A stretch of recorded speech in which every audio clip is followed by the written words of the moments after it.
अस्सलाम वालेकुम। आज हम स्प्रिंग बूट का अपना पहला प्रोजेक्ट डेवलप करेंगे और फिर उसे रन करके देखेंगे।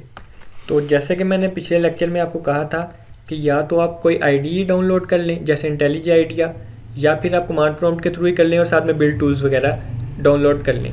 तो मुझे उम्मीद है कि आप लोगों ने ये कर लिया होगा। मैं वैसे प्रेफरेबली आपको यही कहूँगा कि एक आईडी यानी कि इंटेलिज आइडिया लाजमी डाउनलोड कर लें, क्योंकि इसके थ्रू आपको बहुत सारा जो एक्स्ट्रा चीज़ें होती हैं वो आपका आईडी खुद ब खुद ही हैंडल कर लेता है।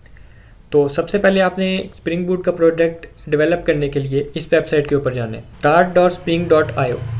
इस वेबसाइट के ऊपर जाकर सबसे पहले आपको इस तरह का इंटरफेस दिखाई देगा। यहाँ पर सबसे पहले आपको सिलेक्ट करने पड़ेंगे प्रोजेक्ट के build tools. Gradle groovy, Gradle Kotlin और मावन, 3 ऑप्शन है आपके पास। तो क्योंकि हमने जावा का प्रोजेक्ट बनाना है इसलिए हम मावन के बिल्ड टूल्स को सिलेक्ट कर लेते हैं।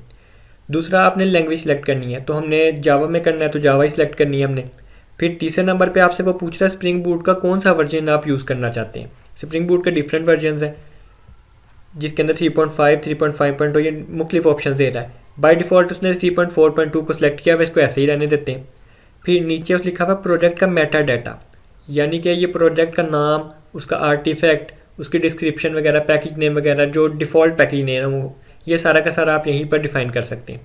तो सबसे पहले कॉम डॉट ग्रुप में कॉम डॉट ग्रुप की जगह कर दें कॉम डॉट फर्स्ट प्रोजेक्ट।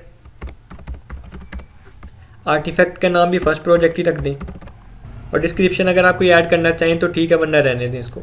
उसके बाद आपके पास यहाँ पर ऑप्शन है पैकेजिंग का, मतलब ये कि जब आप अपने प्रोजेक्ट को डिप्लॉय करेंगे तो उसको एज अ जार फाइल या वार फाइल किस तरह से आप डिप्लॉय करना चाहते हैं। अब इनमें फ़र्क क्या होता है इसको फिर कभी देखेंगे, अभी फ़िलहाल के लिए हम इसको जार फाइल सेलेक्ट कर लेते हैं। उसके बाद जावा के कौन से वर्जन के अंदर आप अपना प्रोजेक्ट डेवलप करना चाहते हैं। यहाँ पर 3 ऑप्शन है, 17, 21, 23। तीनों स्टेबल है। बाय डिफ़ॉल्ट 17 सिलेक्टेड है तो उसी को रहने देते हैं। अब एंड के ऊपर जो सबसे इंपॉर्टेंट चीज़ है वो है डिपेंडेंसीज, जिसके थ्रू स्प्रिंग बूट हमें डिफरेंट फंक्शनलिटीज़ हमारे प्रोजेक्ट में ऐड करने देता है।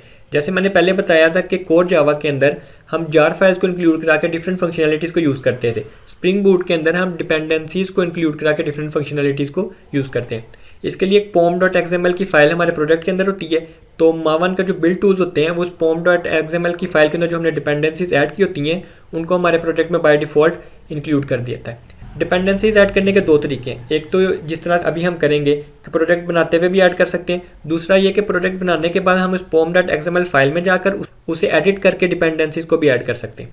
तो प्रोजेक्ट डेवलप करते हुए डिपेंडेंसीज को किस तरह से ऐड करते हैं पहले उससे सीखते हैं। आपने यहाँ पर ये ऐड डिपेंडेंसीज के बटन को क्लिक करना है, उसके बाद इस तरह का पॉपअप खुलेगा। यहाँ पर आपके पास डिफरेंट तरह के ऑप्शन है, जैसे डेवलपर टूल की डिपेंडेंसीज, वेब की डिपेंडेंसीज, टेम्पलेट इंजन्स की डिपेंडेंसीज, सिक्योरिटी की, एसक्यूएल यानी कि डेटाबेस की डिपेंडेंसीज, नो एसक्यूएल की, मैसेजिंग की, एआई की, डिफरेंट तरह की आपके पास डिपेंडेंसीज हैं। तो इन्हें हम साथ साथ इंशाल्लाह ताला जैसे जैसे हम अपने स्प्रिंग बूट के कोर्स के अंदर आगे जाते जाएंगे हम इनमें से काफ़ी सारी चीज़ों को इंशाल्लाह ताला कवर करेंगे। तो फ़िलहाल हमने क्योंकि स्प्रिंग बूट की एक वेब एप्लीकेशन को बनाना है तो हम सिंपली यहाँ पर ये स्प्रिंग वेब की डिपेंडेंसीज़ को इंक्लूड करें। तो यहाँ पर आप देख सकते हैं कि ये डिपेंडेंसी मेरे प्रोजेक्ट के अंदर ऐड हो जाएगी। उसके बाद आपने क्या करना है, सिंपली इस जनरेट के बटन को क्लिक करना है, तो आपका जो प्रोजेक्ट है आपके डाउनलोड के फोल्डर के अंदर वो जाकर डाउनलोड हो जाएगा। यहाँ से आपने इसको कॉपी कर लेना या यहीं पर इसको एक्सट्रैक्ट कर लें। इसको ओपन करें, इसके अंदर आपको दोबारा फर्स्ट प्रोजेक्ट मिलेगा, यहाँ पर आ जाए इस वाले फ़ोल्डर के अंदर जिसके अंदर ये .idea, .mvn ये सोर्स और टारगेट के फ़ोल्डर हैं। अब इसके अंदर जाकर आप 2 तरह से अपने प्रोजेक्ट को ओपन कर सकते हैं। एक तो ये कि कमांड प्रॉम्प्ट के अंदर या किसी भी आपने मर्जी के आईडी के अंदर ओपन कर लें। अब मैंने क्योंकि इंटेलिज आइडिया को डाउनलोड और इंस्टॉल किया हुआ है तो मैं सिंपली क्या करूँगा, इस फोल्डर पे आऊँगा, यहाँ पे राइट क्लिक करूँगा, यहाँ पर मैं ये ऑप्शन आ रहा होगा open folder as IntelliJ IDEA project, इसको क्लिक कर दूंगा तो मेरा प्रोजेक्ट ऑटोमेटिकली इंटेलिज आइडिया के अंदर ओपन होना स्टार्ट हो जाएगा। मेरा प्रोजेक्ट ओपन होना स्टार्ट हो गया है। यहाँ पर आप देख सकते हैं कि मेरा जो प्रोजेक्ट है वो ओपन हो गया है। अब आपको फोल्डर्स और प्रोजेक्ट के स्ट्रक्चर का मैं थोड़ा सा आइडिया दे देता हूँ। ये .idea का प्रोजेक्ट इंटेलिज आइडिया का डिफ़ॉल्ट फोल्डर है, इसके अंदर इंटेलिज आइडिया की कुछ सेटिंग्स वगैरह की फ़ाइल हैं, इनको फिर कभी इंशाल्लाह ताला देखेंगे। दूसरा ये मावन का फोल्डर है, इसके अंदर जो आपके बिल्ड टूल्स की प्रॉपर्टीज़ हैं वो इस फोल्डर के अंदर उसकी फाइल्स आया करेंगी। तीसरे नंबर के ऊपर है आपका सोर्स का फोल्डर, ये बेसिकली वो फोल्डर है जिसके अंदर हमने अपना कोड ऐड किया करना है। इसमें फर्दर 2 फोल्डर्स हैं, मेन के और टेस्ट के। मेन के फोल्डर के अंदर हम अपना सोर्स यानी कि जावा का कोड, और टेस्ट के फोल्डर के अंदर हम अपने जो टेस्ट केसेस होते हैं, टेस्ट फाइल्स होती हैं, उनको ऐड करते हैं।